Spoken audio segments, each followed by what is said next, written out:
Yes दोस्तों, तो आज हम लोग डिस्कस करेंगे टाइप्स ऑफ चेक। चेक क्या होते हैं और इसके कितने प्रकार हैं। तो सबसे पहले आपके सामने जो चेक दिख रहा है ये बेरर चेक है। बेरर चेक के बारे में थोड़ा हम लोग जानते हैं कि ये होता क्या है। अगर हम लोग इसको लॉ के अंदर बात करें तो इसको section negotiable instrument act 8081 deal करता है। उसके अंदर इसका डेफिनेशन दिया गया है आपको। नॉर्मली बेरर चेक होता क्या है। बेरर चेक एक ऐसा चेक होता है जिसके ऊपर ये बहुत ही रिस्की चेक होता है। इसके अगर हम लोग इसके ऊपर अगर यह चेक गुम जाने के ऊपर अगर जिस व्यक्ति इसको कोई भी व्यक्ति अगर पा गया वो बैंक से पैसा आराम से इसमें से निकाल सकता है। और जो बैंक का जो पर्सन रहेगा जो इसको इन कैश कराएगा, मतलब जो इस चेक के बदले कैश देगा, वो इसकी जिम्मेदारी नहीं बनती कि क्या कहते हैं वो सामने वाली पार्टी का नाम देखे। ओके, ये चेक के ऊपर आपको कहीं पर क्रॉसिंग वगैरह कुछ नहीं दिखता होगा। इसके ऊपर आपको सिर्फ पेई का नाम दिखेगा जिसको पे करना है, और यहाँ पे अमाउंट दिखेगा, और यहाँ पे आपका साइन होना ज़रूरी है। ये साइन और अमाउंट अगर फिल होगा, अगर ये चेक बहुत रिस्की होगा, अगर आपके पास ऐसा कोई चेक होगा अगर यहाँ पर इसके ऊपर आपने साइन किया और उसके ऊपर क्रॉस नहीं किया, एक चेक घूम हो जाने के बाद आपके लिए खतरा बन सकता है। आपके अकाउंट से पैसा निकाला जा सकता है। ओके, इसलिए इसको हम लोग रिस्की चेक भी बोल सकते हैं, बेरर चेक को। इसको अगर किसी के कोई भी व्यक्ति अगर इसको पाएगा तो आराम से पैसा विड्रॉ कर सकता है। ओके, यहाँ पे 5 डिजिट का चेक नंबर होता है और ये MICR कोड है। हर एक बैंक का कोड होता है। और इसमें आपको मैं डिटेल दिखाना चाहता हूँ। ये कैनरा बैंक का चेक है नॉर्मली। ओके, ये IFSC कोड है। ये नॉर्मली कैनरा बैंक का नंबर दिया हुआ है, IFSC code. Normally cheque valid होता है सिर्फ 3 महीने के लिए, जिस दिन से इशू हुआ है। जैसा कि इसमें इशू हुआ है 4 तारीख 12 महीना 2017। ओके, जो बहुत पुराना चेक है। तो फिर हम लोग इसको सिर्फ 3 महीने तक ही वैलिड हो सकता है, जिस दिन से from the date of issue. यहाँ पे ऐसा है कि फ्रॉम द जिस दिन से इशू हुआ है वो 3 महीने तक वैलिड है। इसके बाद ये चेक इनवैलिड हो जाएगा। ओके, तो हम लोग बेरर चेक के बारे में बात किए। आई थिंक आपको समझा रहेगा। इस चेक को अगर कोई भी व्यक्ति पाता है तो इसमें से आराम से पैसा विड्रॉ कर सकता है। और बैंकर, मान लो कैनरा बैंक है तो ये कैनरा बैंक में विड्रॉ किया जा सकता है, और जो व्यक्ति पाएगा वो स्पेसिफिक ब्रांच में जाएगा। ओके, जैसा कि ब्रांच है यहाँ पे दिया है ब्रांच का नाम, तो मैं आपको दिखा देता हूँ। जैसा मंडी, राय मंडी, तो उस पर्टिकुलर ब्रांच में जाएंगे तो वहाँ से पैसा आराम से विड्रॉ कर सकता है। अगर कोई भी व्यक्ति इस चेक को पाएगा तो उस बैंक में जाके या चेक दिखा के आराम से पैसा विड्रॉ कर सकता है। नॉर्मली अगर अमाउंट बड़ा होगा तो बैंक एक बार आपको कॉल भी करता है। ओके, अगर स्मॉल अमाउंट रहेगा 5000 3000 या ऑलमोस्ट 10,000 के अंदर रहेगा तो फिर ये फुल रिस्की है। बैंक इंक्वायरी भी नहीं करेगा चेक कौन लेकर आया है। ओके, अगर आप कभी भी बेरर चेक का इस्तेमाल किसी को दे रहे हैं तो आप सावधान रहिए ऐसा चेक इशू करने से पहले। ओके, उसके बाद हम लोग सेकंड चेक की बात करेंगे। दूसरा जो चेक है ये चेक आ जाता है क्रॉस चेक। ओके, नॉर्मली जो क्रॉस चेक होता है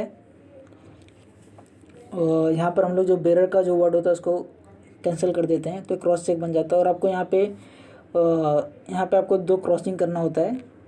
यहाँ पे लिखा है उसके एकदम कोने में 2 क्रॉसिंग मारने के बाद एक क्रॉस चेक बन जाता है।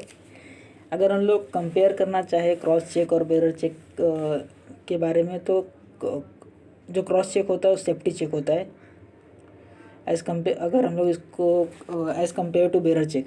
ओके, नॉर्मली इसमें अगर जिसका नाम लिखा होगा ये पैसा उसी को मिलेगा। ये इसको बैंक में अगर लेके जाएंगे तो उसके अकाउंट में ही पैसा ट्रांसफ़र होगा। जैसे कि राजकुमार लिखा है तो राजकुमार का अकाउंट अगर किसी और दूसरे बैंक में होगा, अगर मान लो कैनरा बैंक में है तो कैनरा बैंक में राजकुमार का अकाउंट होना चाहिए।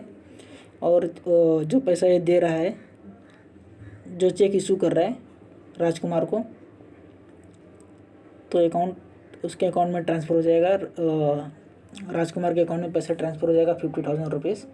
इस चेक को हम लोग इन कैश नहीं करवा सकते। इसका हम लोग तुरंत कैश नहीं हो सकता है। नॉर्मली कि अगर सेम बैंक होगा तो चेक क्लियर होने के लिए 24 आवर जाएगा। अगर दूसरा ब्रांच होगा, मान लो जैसा कि राजकुमार का अगर देना ICICI बैंक हुआ या येस बैंक और कोई भी दूसरा बैंक हुआ तो चेक क्लियर होने के लिए नॉर्मली 3 दिन जाता है, जो कि अब कम हो गया, उससे 3 दिन नहीं लगता, ऑलमोस्ट 2 मैक्सिमम 3 डेज जाता है या उससे अंदर हो जाता है। ओके, उसके बाद ठीक है, इसमें भी आपको मैं यहाँ पे एक वर्ड होता है कि अगर ये बैरियर को काट देंगे तो सेफ्टी हो जाता है, सेफ्टी चेक हो जाता है। ये भी 3 महीने तक की वैलिड होता है। नॉर्मली हर एक 3 महीने तक की वैलिड होता है जिस दिन से आप इसको इशू किए, और उसके ऊपर आपका यहाँ पे साइन होना बहुत ज़रूरी है हर एक चेक के ऊपर। अगर बिना साइन के है तो चेक बाउंस हो सकता है, जिसमें आपको बाउंसिंग चार्जेस भी लगेगा। चेक बाउंस होने के कुछ चार्जेस होते हैं हर एक बैंक के, और वो अमाउंट के कुछ परसेंट होता है। जैसा 50,000 है तो 50,000 का एक स्पेसिफिक परसेंटेज बैंक आपके ऊपर चार्जेस लगाएगी। ये दोनों को लगता है चार्जेस, जो कि आपका चेक बाउंस होने का। और चेक बाउंस होने पर अगर आपने किसी को चेक दिया और वो चेक बाउंस हो जाता है, जैसा कि इस केस में अगर हम लोग बात करेंगे, जैसा कि इसमें राजकुमार को चेक दिया जा रहा है, अगर जो व्यक्ति यह चेक इशू कर रहा है, जैसे कि मान लो मैंने यह चेक राजकुमार को इशू किया है और यह चेक बाउंस हो गया, तो राजकुमार मेरे ऊपर बाउंस होने के बाद मेरे ऊपर कंप्लेन कर सकता है, और उसके लिए मुझे कंपलसरी उसको पैसा भरना पड़ेगा और मेरे खिलाफ कोर्ट में एक्शन भी ले सकता है। ओके, तो ये हो गया हमारा क्रॉस चेक। तो नॉर्मली क्रॉस चेक थोड़ा सेफ्टी होता है as compare to bearer cheque. और इससे भी SB बैंक का यहाँ पे लिखा भी है सेविंग बैंक। सेविंग बैंक मैं आपको बता भी देता हूँ, सेविंग बैंक करंट में थोड़ा डिफरेंस होता है। ठीक है, इसके बारे में हम लोग काफ़ी दूसरे टाइम बात करेंगे। उसके बाद दूसरा जो चेक होता है अकाउंट पे चेक होता है। अकाउंट पे चेक अकाउंट से अकाउंट में ट्रांसफ़र होता है नॉर्मली। ओके, यहाँ पर एक आपको क्रॉसिंग करके, कहीं पर भी क्रॉसिंग करके अकाउंट पे ही लिखना होता है। ये चेक भी जिसके नाम पे इशू किया गया उसी के अकाउंट में पैसा ट्रांसफ़र हो जाता है। जैसा कि इसमें भी राजकुमार का नाम लिखा है, तो ये चेक राजकुमार के अकाउंट में ही ट्रांसफ़र होगा। ओके, और उसके बाद ये सेल्फ चेक है। जैसा कि मान लो आपके पास कोई चेक पड़ा हुआ है, आपको नॉर्मली आजकल बैंक में भी विड्रॉल स्लिप देना बंद कर दिया। उन लोग पूछते हैं कि अगर आपके पास चेकबुक है क्या, तो अगर आपके पास चेक होगा तो उसमें आप सेल्फ लिखिए और यहाँ पर अमाउंट लिखिए जो आपको क्या कहते हैं विड्रॉ करना होगा, और बैंक को दे दीजिए। बैंक आपको तुरंत पैसा दे देगा, एक टोकन देगा, थोड़ा वेट करना पड़ेगा लाइन में आपको, अगर लाइन होगा तो, या बैंक आपको तुरंत ये पैसा आपको तुरंत ही मिल जाएगा। यहाँ पर किसी भी प्रकार का क्रॉसिंग वगैरह कुछ नहीं होता है, देख सकते हैं हम लोग। जैसे कि हमें 5,000 अमाउंट है तो 5,000 आपको बैंक में से मिल जाएगा, ये आपको तुरंत मिलता है। यहाँ पर साइन होना बहुत ज़रूरी है, अकाउंट होल्डर का जो सिग्नेचर है यहाँ पर आपको साइन करना बहुत ज़रूरी होता है। ओके, ठीक है, तो हम लोग ये वीडियो को लंबा ना करते हुए हम लोग एक और चेक के बारे में बात करते हैं। कैंसल चेक होता है। कैंसल चेक हम लोग तभी यूज़ करते हैं जैसे कि आपका LIC का पेमेंट हो गया, या मान लो आपको ECS एक्टिवेट कराना है, तो आप कैंसिल चेक यूज़ कर सकते हैं। कैंसिल चेक में आपका जो अकाउंट नंबर है, यहाँ पे जैसे कि अकाउंट नंबर के ऊपर क्रॉसिंग हो गया है, क्रॉसिंग करते समय ये अकाउंट के नंबर के ऊपर क्रॉसिंग नहीं होना चाहिए।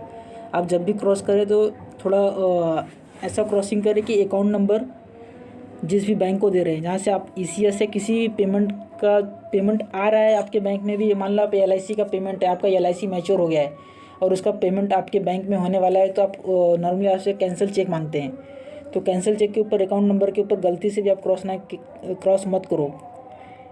ओके, क्योंकि इससे प्रॉब्लम हो सकता है स्कैनिंग के टाइम। ओके, तो इसमें आपको कोई भी नाम वगैरह लिखने की ज़रूरत नहीं होती है, और इसमें ना तो आपको साइन करने की ज़रूरत होती है। ओके, आप जिससे यहाँ पे देख भी सकते हो कि साइन भी नहीं है यहाँ पे, और यहाँ पे डेट वगैरह कुछ भी लिखने की ज़रूरत नहीं होती है। ये सिर्फ आपको यहाँ पे एक नॉर्मली लिखना होता है कैंसल्ड। ओके, कैंसिल लिखते समय थोड़ा काफ़ी सावधानी बरतनी होती है, जैसे कि इसमें अकाउंट नंबर के ऊपर क्रॉसिंग किया गया है उसके ऊपर क्रॉसिंग ना करें। ठीक है, ओके, ठीक है, थैंक यू।